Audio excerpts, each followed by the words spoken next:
സ്വസ്ഥത കിട്ടാൻ എന്ത് ചെയ്യണമെന്ന് അറിയാം. ഇന്നിപ്പോൾ ഭയങ്കരമായ ത്വലാക്കുകൾ നടക്കുന്നൊരു കാലമാണ്. ഏറ്റവും കൂടുതൽ വിവാഹമോചനം നടക്കുന്ന ഒരു സമൂഹമായി മുസ്ലിം കമ്മ്യൂണിറ്റി മാറുകയാണ്. അള്ളാഹു കാത്തിരക്ഷിക്കട്ടെ. അപ്പോൾ നല്ല സ്വസ്ഥമായ സുന്ദരമായ ഒരു കുടുംബജീവിതം ഉണ്ടാവണം. അതിനൊരു ദുആ ഞാൻ പറഞ്ഞു തരട്ടെ. കൂടാതെ ആരെങ്കിലുമൊക്കെ പിണങ്ങിക്കഴിയുന്നവരാണെങ്കിൽ, ഭർത്താവ് പിണങ്ങിക്കഴിയുന്നു, ഭാര്യ പിണങ്ങിക്കഴിയുന്നു, അപ്പൊ ആരുടെ ഇഷ്ടമാണോ നമുക്ക് വേണ്ടത് അവരുടെ ഇഷ്ടം നമുക്ക് നേടിയെടുക്കാൻ ഒരു ദുആ ഞാൻ പറയാം. ഒരു ദിക്റാണ്, ഇതൊരു ദുആയാണ്. അവിടെ ആരുടെ ഇഷ്ടമാണോ നമുക്ക് വേണ്ടത് അവരുടെ പേര് ചേർത്ത് കൊടുക്കണം. ഒരുപക്ഷെ നിങ്ങൾ ആദ്യമായിട്ട് കേൾക്കുന്നതാവാം. പലരും ഇതൊക്കെ ചൊല്ലി ചൊല്ലി ചൊല്ലി അവസാനം ഒരുപാട് റിസൾട്ട് കിട്ടിയ, അൽഹംദുലില്ലാ വലിയ സന്തോഷം കിട്ടിയ ഒരു ദിക്റാണിത്. കൂട്ടത്തിൽ 6 തരം സ്വഭാവമുള്ള സ്ത്രീകളെ മൈൻഡ് ചെയ്യരുത്, അടുപ്പിക്കരുത്. കുടുംബത്തിൽ 6 തരം സ്വഭാവമുള്ള പുരുഷന്മാരെ കുടുംബത്തിൽ ഉണ്ടെങ്കിൽ അവരെ സൂക്ഷിക്കണം. ബറക്കത്ത് അല്ലാഹു എടുത്തു കളയും. ഇൻഷാ അല്ലാഹ് വിശദമായി വീഡിയോയിലേക്ക് കിടക്കാം. അസ്സലാമു അലൈക്കും വറഹ്മത്തുള്ളാഹി തആല വബറകാതുഹു. ബിസ്മില്ലാ വൽഹംദുലില്ലാ വസ്സലാത്തു വസ്സലാമു അലാ റസൂലില്ലാ. സ്നേഹ ബഹുമാനം നിറഞ്ഞ സത്യവിശ്വാസികളെ, ഉമ്മമാരെ, വാപ്പമാരെ, സഹോദരിമാരെ, സഹോദരങ്ങളെ, അല്ലാഹു സുബ്ഹാനഹു വ തആല നമ്മുടെ എല്ലാവരുടെയും ഒരുമിച്ച് കൂടൽ സ്വീകരിക്കുമാറാവട്ടെ. നമ്മുടെ നാടുകളിൽ കുടുംബത്തിലേക്ക് ഒരുപാട് കല്യാണങ്ങൾ നടക്കുന്നു അല്ലെ. അൽഹംദുലില്ലാ അല്ലാഹു തആല എല്ലാ ബന്ധങ്ങളിലും സലാമത്തും റാഹത്തും സന്തോഷവും ഒക്കെ നിറച്ചു കൊടുത്ത് അനുഗ്രഹിക്കുമാറാവട്ടെ. ആമീൻ യാ റബ്ബൽ ആലമീൻ. അല്ല, ഇന്നിപ്പോ കുടുംബ പ്രശ്നങ്ങളൊക്കെ കൂടുന്ന കാലമാണ്. ഇപ്പോൾ കുടുംബ പ്രശ്നങ്ങൾ, ത്വലാക്കുകൾ കൂടുന്ന കാലമാണ്. ഇപ്പൊ ഇന്ന് ഈ ഞായറാഴ്ച കല്യാണമാണെങ്കിൽ ഒരു 2 ഞായറാഴ്ചകൾക്കപ്പുറം ശേഷം പിന്നെ ത്വലാക്കിന്റെ സദസ്സൊക്കെ പല മഹല്ലുകളിലും നടക്കുന്നുണ്ട്. അല്ലാഹു തആല കാത്തുരക്ഷിക്കുകയും നമ്മുടെ കുടുംബജീവിതത്തിൽ അല്ലാഹു തആല എല്ലാവിധ സംതൃപ്തിയും സമാധാനവും. ചിലപ്പോൾ ഭർത്താവിന് ഭാര്യയുടെ സ്വഭാവം ഇഷ്ടപ്പെടില്ല, അതുപോലെ തന്നെ ഈ ഭാര്യക്ക് ഭർത്താവിന്റെ സ്വഭാവം ഇഷ്ടപ്പെടില്ല. അങ്ങനെ ഇപ്പൊ ഈ സ്വഭാവം ഇഷ്ടപ്പെടായ്മ, ഭർത്താവിന്റെ ദുസ്വഭാവം, ഭാര്യയുടെ ദുസ്വഭാവം. ഇപ്പൊ സത്യം പറഞ്ഞാല് ഒരു കാര്യം നിങ്ങളൊന്ന് ചിന്തിച്ചു നോക്കിയേ. നമ്മുടെ വാപ്പാവും അല്ലെങ്കിൽ നമ്മുടെ വല്ലുമ്മ വല്ലുപ്പ അവരുടെയൊക്കെ കാലത്ത് എത്ര സുന്ദരമായിട്ടാണ് അവർ ജീവിച്ചു പോകുന്നത്. സത്യം പറഞ്ഞാൽ ഒരു വീടിന് ഒരു മുറി, ഒരു അടുക്കള, ഒരു കോലായി ഒക്കെ ആയിരുന്നു ഉണ്ടായിരുന്നത്. പക്ഷെ അന്നൊക്കെ അവർക്ക് അൽഹംദുലില്ലാ 10 മക്കളും 5 മക്കളും 6 മക്കളൊക്കെ ഉണ്ട്. ഒരു കുഴപ്പമില്ല, ഒരു പരാതിയില്ല. എന്നാൽ വളരെ തുച്ഛമായ വരുമാനം കൊണ്ട് നമ്മുടെ വല്ലുപ്പ കൊണ്ടുവരുന്ന ചിലപ്പോൾ കപ്പയോ, ഈ പൂള എന്ന് പറയും, കപ്പ പൂള, അല്ലെങ്കിൽ കുറച്ച് എന്തെങ്കിലുമൊക്കെ ഒരു കറിയും ഒരു കാന്താനും മുളകൊക്കെ ഞെരടി വളരെ സുന്ദരമായ ജീവിതമായിരുന്നു. ഒരു പിണക്കുമില്ലാത്ത ജീവിതം. അന്ന് അവരുടെ കാലത്ത് ഇല്ലാതിരുന്ന ഒരു സാധനം നമ്മുടെ കാലത്തുണ്ട്. എന്താന്ന് പറഞ്ഞത്? ഈ സാധനം, ഈ ഫോൺ. സത്യം പറഞ്ഞാൽ ഈ സാധനം, ഈ ഫോൺ ഞാൻ ഉപയോഗിക്കുന്ന, നമ്മളെല്ലാവരും ഉപയോഗിക്കുന്ന, ഇതിന്റെ കടന്ന് കയറ്റത്തോടുകൂടി നമ്മുടെ കുടുംബങ്ങളിൽ ഒരുപാട് പ്രശ്നങ്ങളുണ്ടായി. ഒരുപാട് പ്രശ്നങ്ങൾ. ഭാര്യ ഭർത്താവിന്റെ ഫോൺ എടുത്ത് നോക്കുന്നു, അപ്പോൾ ആരോ മെസ്സേജ് അയച്ചു, ഇതാരാണ്. അതുപോലെ തന്നെ ഭാര്യയുടെ ഫോൺ ഭർത്താവ് എടുത്ത് നോക്കുന്നു, ഒരു മെസ്സേജ് കണ്ടു, ഇതാരാണ്. അല്ല, അങ്ങനെ സംശയത്തിന്റെ, അതുപോലെ തന്നെ ദുസ്വഭാവത്തിന്റെ ഒക്കെ ഒരു വല്ലാത്തൊരു സിറ്റുവേഷനിലൂടെയാണ് നമ്മുടെ പല കുടുംബങ്ങളും പോകുന്നത്. അള്ളാഹുവെ പടച്ചവനെ ഞങ്ങളുടെ കുടുംബ ജീവിതത്തിൽ ഖൈറും സമാധാനവും തരണേ അല്ലാ. അല്ലെങ്കിൽ ഇന്നലെയോ നാളെയൊക്കെ വിവാഹിതരാവാൻ പോകുന്ന ആരൊക്കെ ഉണ്ടോ, അള്ളാഹു എല്ലാവരുടെയും ജീവിതത്തിൽ, കുടുംബ ജീവിതത്തിൽ നീ എല്ലാവിധ നന്മയും കൊടുക്കണേ അല്ലാ. വിവാഹം ശരിയാവാതെ വിഷമിക്കുന്ന ഒരുപാട് ചെറുപ്പക്കാർ, ഇഷ്ടംപോലെ ആളുകളുണ്ട്. ഒരുപാട് പേര് വന്ന് ദ്വാരക്കാൻ പറയുന്നുണ്ട്. അള്ളാഹു അവർക്കൊക്കെ നീ ഖൈറായ ഇണകളെ അടുപ്പിച്ചു കൊടുക്കണേ റഹ്മാനെ. ആമീൻ യാ റബ്ബൽ ആലമീൻ. പ്രിയപ്പെട്ടവരെ, ഇപ്പോൾ ഞാൻ ആദ്യം തന്നെ ഇതൊരു ദുആയായിട്ടും നമുക്ക് കണക്കാക്കാം, ഇതൊരു ദിക്റായിട്ടും കണക്കാക്കാം. അതായത് ഈ ഒരു ദുആ, ഈ ഒരു ദിക്ർ, ഇപ്പോ പല കുടുംബത്തിലും ഭാര്യ ഭർത്താവിനോട് പിണങ്ങി, അല്ലെങ്കിൽ ഭർത്താവ് ഭാര്യയോട് പിണങ്ങി, അങ്ങനെ പിണങ്ങി നിൽക്കുന്നു. അല്ലെങ്കിൽ ഭാര്യയോടൊരു ഇഷ്ടമില്ല, അല്ലെങ്കിൽ ഭർത്താവിനോടൊരു ഇഷ്ടമില്ല, ഒരു ഇഷ്ടക്കേടൊക്കെ ഉണ്ടാകും. ഈ ഭാര്യ ഭർത്താവ് ബന്ധം മാത്രമല്ല കേട്ടോ, ഇപ്പൊ നമ്മുടെ കൂട്ടുകാർക്ക് തമ്മിൽ, അല്ലെങ്കിൽ മാതാപിതാക്കളും മക്കളും തമ്മിൽ, അല്ലെങ്കിൽ സഹോദരി സഹോദരന്മാര് തമ്മിൽ, ആങ്ങളെ പെങ്ങളമാര് തമ്മിൽ, അവരൊക്കെ ഇങ്ങനെ പരസ്പരം ഒരു പിണക്കത്തിൽ കഴിയുന്ന ആരൊക്കെയുണ്ടോ അവർക്കൊക്കെ ഒന്ന് പയറ്റി നോക്കാൻ പറ്റുന്ന വളരെയധികം എഫക്റ്റീവായ ഒരു കാര്യമാണ് ഇൻഷാ അല്ലാഹ് ഇന്നത്തെ ക്ലാസ്സിൽ പറയാൻ പോകുന്നത്. കാരണം ഇത് ഒരുപാട് ആളുകൾ, ഇപ്പോൾ 2 ദമ്പതിമാർ അവർ തമ്മിൽ ത്വലാഖിന്റെ വക്കില്, നാളത്തെയും കൂടി നോക്കിയിട്ട് ത്വലാഖ് ചൊല്ലും, പിന്നെ രണ്ടുപേരും 2 വഴിക്കാണ്. അങ്ങനെ വരെ എത്തിയ സമയത്ത് അൽഹംദുലില്ലാ പക്ഷെ 2 പേർക്കും എന്തുണ്ട്, ഒന്നിച്ചു പോകണമെന്ന് ആഗ്രഹമുണ്ട്. പക്ഷെ ഇവരുടെ വീട്ടുകാർ സമ്മതിക്കുന്നില്ല. വീട്ടുകാർ അങ്ങനെയാണ് ഇങ്ങനെയാണെന്നൊക്കെ പറഞ്ഞിട്ട് ഭയങ്കര പ്രശ്നമാണ്. എന്തോ ഈ സ്വത്തിന്റെ പ്രശ്നമാണ്. അപ്പൊ അങ്ങനെ വന്ന സമയത്ത് നമ്മൾ അവർക്ക് പറഞ്ഞു കൊടുത്ത ഒരു ദിക്റാണ്. ഇതൊരു ദിക്റാണ്, ഒരു ദുആയാണ്, ഖുർആനായത്തല്ല കേട്ടോ. അപ്പൊ ഇത് പറഞ്ഞിട്ട് അൽഹംദുലില്ലാ ഇന്നവര് വിദേശത്താണ്. അവര് നല്ല സുന്ദരമായ ജീവിതം നയിക്കുകയാണ്. ഇപ്പൊ മക്കളൊക്കെ ആയി അൽഹംദുലില്ലാ റാഹത്തായ ജീവിതം നയിക്കുകയാണ്. അപ്പൊ പരസ്പരം പിണങ്ങിക്കഴിയുന്ന ഭാര്യ ഭർത്താക്കന്മാരാവട്ടെ, സഹോദരി സഹോദരന്മാരാവട്ടെ, എല്ലാവർക്കും ഒന്ന് പയറ്റി നോക്കാൻ പറ്റുന്ന ഇതൊരു ദുആയാണ്, ഇതൊരു ദിക്റായിട്ട് നമുക്ക് കണക്കാക്കാം. ഇൻഷാ അല്ലാഹ് അള്ളാഹുവിൻ്റെ ഇസ്മുകളിൽപ്പെട്ട ചില ഇസ്മുകളൊക്കെ ചേർത്തിട്ട് പറയുന്ന ഒരു വചനമാണ്. ഞാനൊന്ന് പറഞ്ഞു തരട്ടെ. അതായത് ഇപ്പോൾ ഭാര്യയുടെ സ്നേഹം ഭർത്താവാകുന്ന എനിക്ക് വേണം, അല്ലെങ്കിൽ ഭർത്താവിൻ്റെ സ്നേഹം ഭാര്യയ്ക്ക് വേണം. ഇപ്പൊ ആരുടെ സ്നേഹമാണോ നമുക്ക് വേണ്ടത്, ആരുടെ ഇഷ്ടമാണോ നമുക്ക് എന്ന് പറഞ്ഞാൽ ഇത് മോശത്തരത്തിൽ ഉപയോഗിക്കാൻ വേണ്ടിയല്ല. നമുക്കൊരു പെണ്ണിന് ഇഷ്ടമാണ്, ആ പെണ്ണിന്റെ ഇഷ്ടം നമുക്കുണ്ടാവാൻ ഈ ദിക്ർ പറഞ്ഞാൽ മതി, അതല്ല കേട്ടോ. ഇത് ഭാര്യ ഭർത്താക്കന്മാർ അവർക്കിടയിലുള്ള ആ ഒരു ഇഷ്ടം രൂഢമൂലമാവാൻ, അതുപോലെ ഈ വഴക്കിട്ട് കഴിയുന്ന സഹോദരിമാര് സഹോദരങ്ങള്, അല്ലെങ്കിൽ എന്താണ് മാതാപിതാക്കൾ മക്കൾ, അങ്ങനെയുള്ളവരെ അതുമായി ബന്ധപ്പെട്ട് പിണങ്ങിക്കഴിയുന്ന, അത് എന്താണ് ഹറാമായ രൂപത്തിലല്ല ഹലാലായ രൂപത്തിലുള്ള, ഭാര്യ ഭർത്താക്കന്മാർ എന്ന് പറഞ്ഞാൽ ഹലാലാണല്ലോ, ആ സമയത്ത് അവർക്ക് ചൊല്ലാൻ പറ്റുന്ന, അല്ലെങ്കിൽ ആരുടെ ഇഷ്ടമാണോ വേണ്ടത് അവരുടെ പേര് പറഞ്ഞ് നമുക്ക് ചൊല്ലാൻ പറ്റുന്ന ഒരു പുണ്യമായ ഒരു ദിക്റാണ്. ഞാനൊന്ന് പറഞ്ഞു തരാം, നിങ്ങൾക്ക് സ്ക്രീനിൽ കാണാൻ പറ്റും. അതിതാണ് യാ അതൂഫു ദുൽ ഖുവത്തിൽ മതീൻ ഇഅ്തിഫ് അലയ്യ ഖൽബ ഫുലാനിൻ ബിറഹ്മതിക യാ അർഹമർ റഹീമീൻ. ഇതാണ് മൊത്തത്തിൽ ആ ഒരു ദിക്ർ. ഇവിടെ യാ അതൂഫു ദുൽ ഖുവത്തിൽ മതീൻ ഇഅ്തിഫ് അലയ്യ ഖൽബ ഫുലാനിൻ. ഇവിടെ ആ ഫുലാൻ എന്നില്ല, ഫുലാൻ, ആ ഫുലാൻ എന്നതിൻ്റെ സ്ഥലത്ത് ആരുടെ ഇഷ്ടമാണോ നമുക്ക് വേണ്ടത് അയാളുടെ പേര് പറയണം.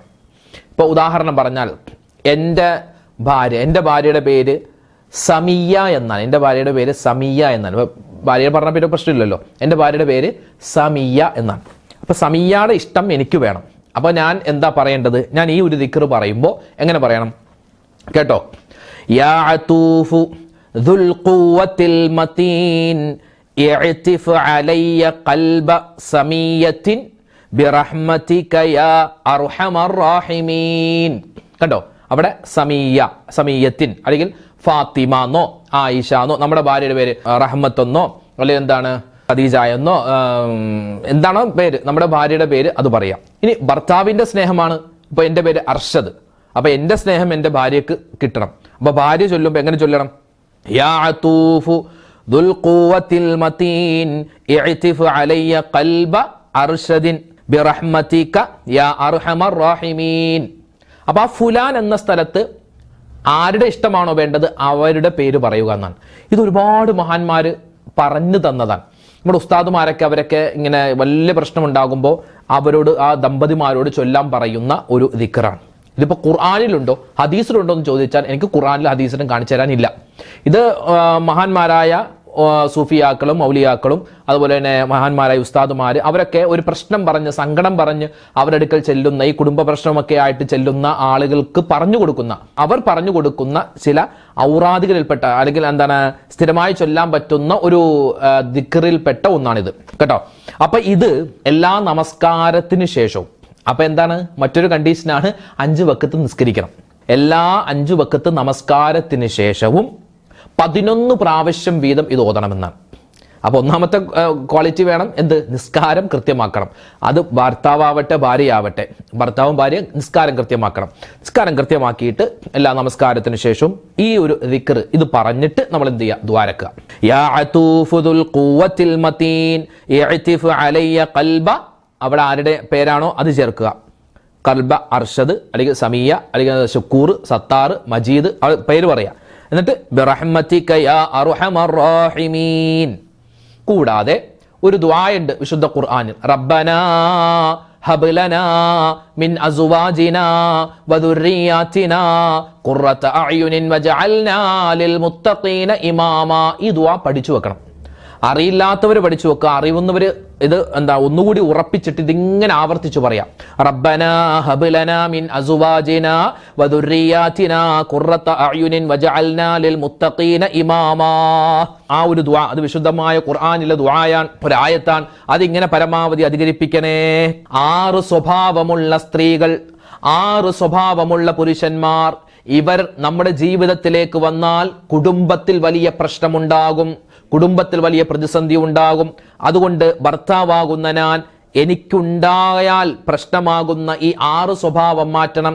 അതുപോലെ തന്നെ ഭാര്യയാകുന്ന ഓരോ പെണ്ണും അവൾക്ക് ഇനി പറയാൻ പോകുന്ന 6 സ്വഭാവമുണ്ടെങ്കിൽ അത് വേഗത്തിൽ തന്നെ മാറ്റണം. ഇല്ലെങ്കിൽ ആ കുടുംബത്തിൽ വലിയ അപകടമുണ്ടാകും, അസ്വസ്ഥതയുണ്ടാകും, സമാധാനക്കേടുണ്ടാകും.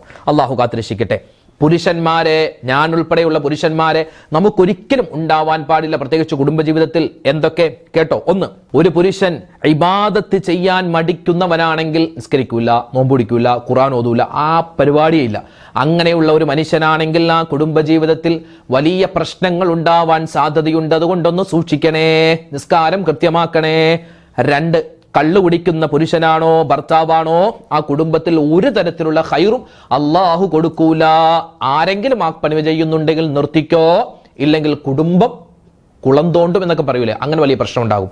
മൂന്ന്, പിണങ്ങി കഴിയുന്ന ഭർത്താവാണോ, അല്ലെ, ഭർത്താവിന്റെ ഉമ്മയോട്, ഭർത്താവിന്റെ വാപ്പയോട്, ഭർത്താവിന്റെ സഹോദരിയോട്, ഭർത്താവിന്റെ സഹോദരനോട്, അയൽവാസികളോടൊക്കെ പിണങ്ങി കഴിയുന്ന ഭർത്താവാണോ ഉമ്മമാരെ നിങ്ങൾക്കുള്ളത്, അല്ലെ സഹോദരിമാരെ, നിങ്ങളുടെ ഭർത്താക്കന്മാർ ഇങ്ങനെ പിണങ്ങി കഴിയുന്നവരാണോ എങ്കിൽ ഇണക്കിച്ചോ, ഇല്ലെങ്കിൽ എന്താണ്, ആ കുടുംബത്തിൽ സ്വസ്ഥതയില്ല, സമാധാനമില്ല, കടങ്ങൾ കൂടും, വലിയ പ്രതിസന്ധി ഉണ്ടാകും. നാലാമത്തേത്, ജോലിക്ക് പോവാത്ത പുരുഷനാണോ ഭർത്താവാണോ, നല്ല ജോലിയൊക്കെ ചെയ്യാൻ ആരോഗ്യമൊക്കെ ഉണ്ട്, പക്ഷെ പുള്ളി പോകില്ല, പുള്ളിക്ക് മടിയാണ്, എങ്കിലോ ആ കുടുംബത്തിൽ വലിയ ബറക്കത്തില്ലായ്മ. ഭാര്യ ജോലിക്ക് പോകുന്നു, ഭർത്താവ് ചുമ്മാ വീട്ടിലിരിക്കുന്നു, കുത്തിരിക്കുന്നു, പറ്റില്ല. ഇനി അയാൾക്ക് എന്തൊരു രോഗമാണ്, അസ്വസ്ഥതയാണ്, ഇനി ജോലി കിട്ടുന്നില്ല, അങ്ങനെയാണ് പിന്നെ സമാധാനം. ഇതല്ല, ജോലി ചെയ്യാൻ ആരോഗ്യമുണ്ട്, നല്ല ജോലിയൊക്കെ ചെയ്യാൻ പറ്റും, പോയി അന്വേഷിച്ചാൽ നല്ല ജോലി കിട്ടും, പക്ഷെ എന്നാലും ഇയാൾ പോവില്ല, മടിയാണ്. അയാൾ ഉള്ളിടത്തോളം കാലം ആ കുടുംബത്തിൽ ബറക്കത്തുണ്ടാവില്ല. അള്ളാഹു കാത്തിരക്ഷിക്കട്ടെ. ഇനി അഞ്ചാമത്തേത്, ധനം ദുർവ്യയം ചെയ്യുന്നു.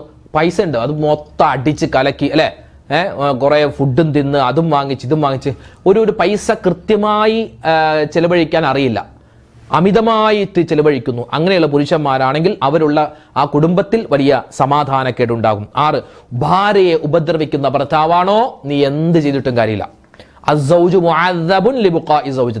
ഭാര്യയെ കരയിപ്പിക്കുന്ന ഭർത്താവേ നീ കാരണം ആ കുടുംബത്തിൽ പ്രശ്നമുണ്ടായാൽ, സങ്കടമുണ്ടായാൽ അള്ളാഹു നിന്നെ വെറുതെ വിടില്ലടാ, അള്ളാഹു നിന്നെ ശിക്ഷിക്കും. അള്ളാഹു കാത്തിരക്ഷിക്കട്ടെ. ഈ 6 സ്വഭാവം ഏതെങ്കിലും ഒരു ഭർത്താവിനുണ്ടെങ്കിൽ അത് മാറ്റിക്കോ, ഞാൻ ഉൾപ്പെടെ. അള്ളാഹു തആല കാത്തിരക്ഷിക്കട്ടെ. ഇനി ഭാര്യമാരിലേക്ക് വരാം. സഹോദരിമാരെ, നിങ്ങൾക്ക് നബി സല്ലല്ലാഹു അലൈഹി വസല്ലമ തങ്ങളുടെ ഒരു ഹദീസിൽ കാണാം, 6 തരത്തിലുള്ള സ്വഭാവം എൻ്റെ ഉമ്മമാരെ നിങ്ങൾക്കുണ്ടെങ്കിൽ ആ വേഗത്തിൽ ആ സ്വഭാവം മാറ്റിക്കോ. ഒന്ന്, അന്നാനത്ത്. അന്നാനത്ത് എന്ന് പറഞ്ഞാൽ ഭർത്താവ് പറയും, നമുക്ക് ഒന്ന് കല്യാണത്തിന് പോയാലോ, നമുക്കൊന്ന് പുറത്തു പോയാലോ, ഞാൻ മഞ്ഞില്ല, എനിക്ക് തലവേദന, എപ്പോഴും രോഗം. എന്നാൽ രോഗം ഉണ്ടെങ്കിൽ കുഴപ്പമില്ല, ഇതെപ്പോഴും രോഗം അഭിനയിക്കുന്നൊരു ഭാര്യ, പെണ്ണാണ്. കല്യാണത്തിന് പോകൂല, ഭക്ഷണം ഉണ്ടാക്കൂല, എന്താ ചോറില്ലേ, ഇല്ല എനിക്ക് തലവേദന, എപ്പോഴും കിടത്തം, ഒരുമാതിരി എന്താ പറയാ, രോഗം അഭിനയിച്ച് കഴിയുന്നൊരു പെണ്ണ്, അവൾക്ക് കുടുംബത്തിൽ ഒരു സ്വസ്ഥത ഉണ്ടാവില്ല, ഒരു ബർക്കത്തില്ലായ്മയായിരിക്കും. രണ്ടാമത്തേത് മന്നാനത്ത്. മന്നാനത്ത് എന്ന് പറഞ്ഞാൽ ഭാര്യ വീട്ടുകാർ ചെയ്തു കൊടുത്ത ഉപകാരങ്ങൾ ഇവൾ ഇടക്കിടക്ക് ഇങ്ങനെ എടുത്തിടും. ആ കിടക്കുന്ന കാർ എൻ്റെ വാപ്പ തന്നതല്ലേ, നിങ്ങൾക്ക് സ്ത്രീധനമായിട്ട് കിട്ടിയതല്ലേ ഇത്, അതല്ലേ ഇതിങ്ങനെ, അതായത് ഈ ഭാര്യ വീട്ടുകാർ കൊടുത്ത സാധനങ്ങൾ അതിങ്ങനെ ഭർത്താവിൻ്റെ മുന്നിൽ ഇങ്ങനെ പറഞ്ഞ് എന്താ ഒരു പെരുമ നടിക്കുക, ഭർത്താവിനെ കൊച്ചാക്കി കാണിക്കുക. അങ്ങനെയുള്ളൊരു പെണ്ണും ബർക്കത്തില്ല. 3, ഹന്നാനത്ത്. ഹന്നാനത്ത് എന്ന് പറഞ്ഞാൽ ഭർത്താവിൻ്റെ ശരീരം, ഭർത്താവിൻ്റെ ധൈര്യം, ഇതിനെയൊക്കെ മറ്റു പുരുഷന്മാരുമായിട്ട് കമ്പയർ ചെയ്യും. കേട്ടോ, നിങ്ങൾക്ക് ഒരു ധൈര്യം ഇല്ലല്ലോ, വെറും പേടിത്തൊണ്ടനാണ്. അപ്പുറത്തുള്ള ആ ചേട്ടനെ നോക്കിയേ, അല്ലെങ്കിൽ അപ്പുറത്തുള്ള ആ ഇക്കാനെ നോക്കിയേ, അയാൾക്ക് നല്ല ജോലിയൊക്കെ ഉണ്ട്, അപ്പുറത്തുള്ള ഇക്കാക്ക്, നിങ്ങൾക്ക് എന്താ ജോലി? ഇതാ മറ്റു പുരുഷന്മാരുമായിട്ട് കമ്പയർ ചെയ്യുന്ന ഭാര്യ, വളരെ മോശപ്പെട്ട സ്വഭാവം. ആ പെണ്ണുള്ളിടത്തോളം കാലം ആ കുടുംബത്തിൽ സ്വസ്ഥത ഉണ്ടാവില്ല. 4, ഹദ്ദാഖത്ത്. അതായത് അനാവശ്യമായിട്ട് സാധനങ്ങൾ ഇങ്ങനെ വാങ്ങിക്കൂട്ടും. ഒരു കല്യാണം വന്നാൽ, കല്യാണം ഞായറാഴ്ചയാണെങ്കിൽ അതിന് മുമ്പുള്ള തിങ്കളാഴ്ച ഒന്ന്, ചൊവ്വാഴ്ച ഒന്ന്, ബുധനാഴ്ച, പിന്നെ മല്ലക്കല്യാണം, പിന്നെ മൈലാഞ്ചിയിടല്, പിന്നെ തലേന്ന്, പിന്നെ കല്യാണത്തിൻ്റെ അന്ന്, പിന്നെ റിസപ്ഷൻ ഒന്ന്, പിന്നെന്താണ് പിറ്റേന്ന് അവര് ചെറുക്കൻ്റെ വീട്ടുകാർ ഇങ്ങോട്ട് വരുമ്പോൾ ഒന്ന്, ഇങ്ങനെ ഒരു 100 ഡ്രസ്സ് എടുക്കും. പുരുഷന്മാർക്ക് ആ സ്വഭാവം ഇല്ല എന്ന് തന്നെ പറയാം. ഉണ്ടാകും കുറച്ച് ആളുകൾക്ക്, പക്ഷെ ഭൂരിഭാഗം ആളുകൾക്ക് അങ്ങനെയില്ല. അവരൊരു ഷർട്ട്, ഒരു പാൻറ്, 1, 2, 3 ചിലപ്പോൾ എടുത്തേക്കാം. ആ സമയത്ത് പെണ്ണുങ്ങളാണെങ്കിലോ ഒരുപാട് എടുക്കും. ആ സ്വഭാവം, അതായത് അനാവശ്യമായിട്ട് വസ്ത്രം വാങ്ങിക്കൂട്ടുന്ന, അല്ലെങ്കിൽ സാധനങ്ങൾ വാങ്ങിക്കൂട്ടുക, ആവശ്യത്തിനല്ല, അനാവശ്യമായിട്ട് ഇങ്ങനെ ഒരു കല്യാണം വന്നാൽ ഒരുപാട് ചെലവാക്കുന്നു. ഒരു ഭർത്താവ് കൊടുക്കുന്ന സമ്പത്ത്, അത് ഭർത്താവിന്റെ സമ്പത്താവണ്ട, ഇവൾക്ക് ജോലിയുണ്ട്, ഇവളൊരു ടീച്ചറാണ്, അല്ലെങ്കിൽ എന്തെങ്കിലും ജോലി ചെയ്യുന്നു, ആയിക്കോട്ടെ, ഇവളുടെ സമ്പത്താണെങ്കിൽ പോലും എന്ത് ചെയ്യാൻ പാടില്ല, അനാവശ്യമായിട്ട് ചെലവഴിക്കാൻ പാടില്ല.